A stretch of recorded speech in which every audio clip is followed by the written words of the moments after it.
I'd like to address that question for you, okay? Until we really know, okay, what these things are, all right, we have to get out there and try to capture one. We're not saying that we're going to keep it in captivity. We're going to keep it, study it, put a transmitter in it, and set it back in a protected area. So that's what the real purpose of this whole thing is. And the real purpose of what these gentlemen have, I'm telling you, it's a body, okay? And it's like a body that you've never seen. It's not human, it's not ape, it's just like you're seeing that's in there. And for those people who asked about the bipedal, you'll have those pictures here today. I've got them here for you. What happened to the body that you claimed to have found when you found What's that? What happened to the body that Mr. Whitney, Mr. Bicardi claimed to have found in 2005?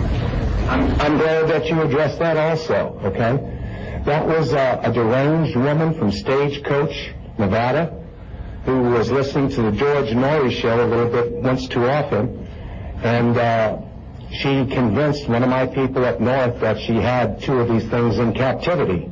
Now, convincing that you've got something in captivity and showing me a body are two different things, dear. I sure did. I supported her allegation until I went out there and found out that she was mentally ill, and we sought help for her. Were you charging people $15? Charging people $14.95 or $14.99 to check out your webcam? That was a streaming, and that's correct. You bet it was. Nothing. Any monies that was collected was refunded to everybody. So you would set that up prior to actually seeing anything yourself? Oh, yeah, because it's out there, you know, looking for the creature. Do you understand why someone might be skeptical you're coming over, you have to be involved in coming up with a body again? I sure can, and I understand where you're coming from, but at the same point in time, how many real Bigfoot researchers are out in the field trekking 140,000 miles a year, except for by cyberspace, which like most of you people do?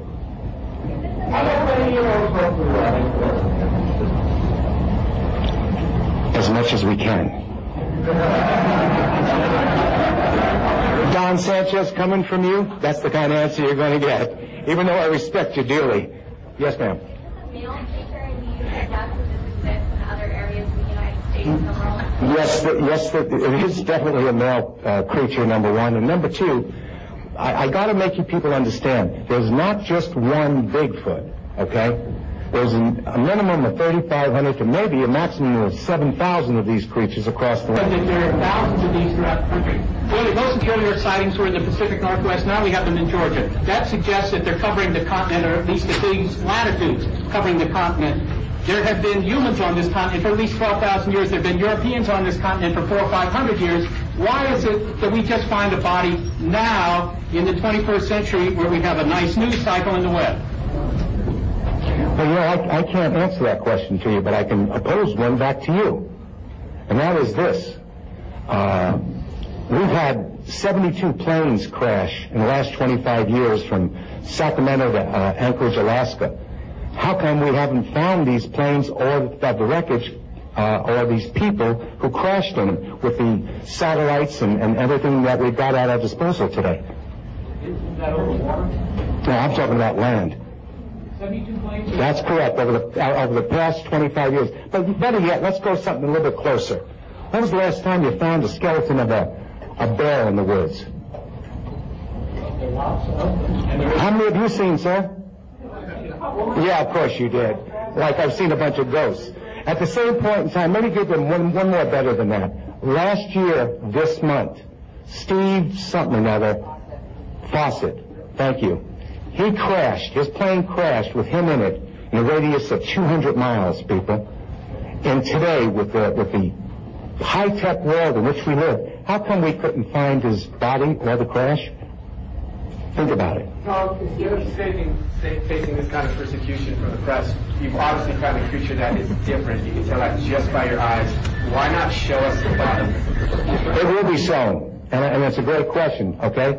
But at the same point in time, until we get the right scientific crew there, and I've already went on air and told the world that Megan Kelly from Fox will be the first one there. Is this just a publicity stunt to publicize websites and movies and... Do you think that these fellas would have come this far and put their reputations and their jobs on the line if they didn't have what they said they had?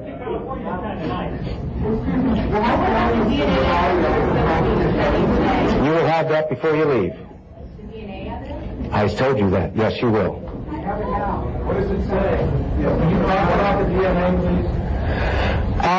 It's in two parts. It's test 1 and it's test 2, and it's quite lengthy, and I'm going to give you all copies, and you all get to read it. Bottom line is, one of them came back that it was messed up and inconclusive out of the 3.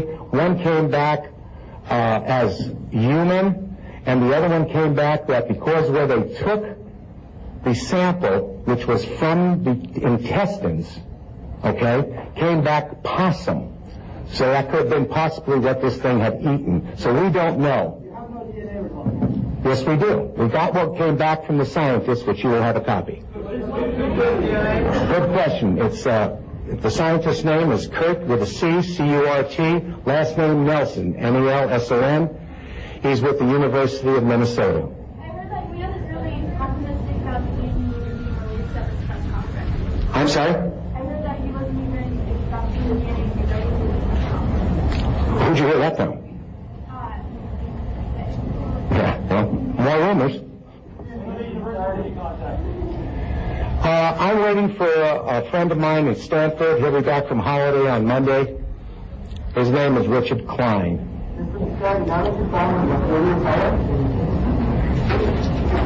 I've kind of been retired.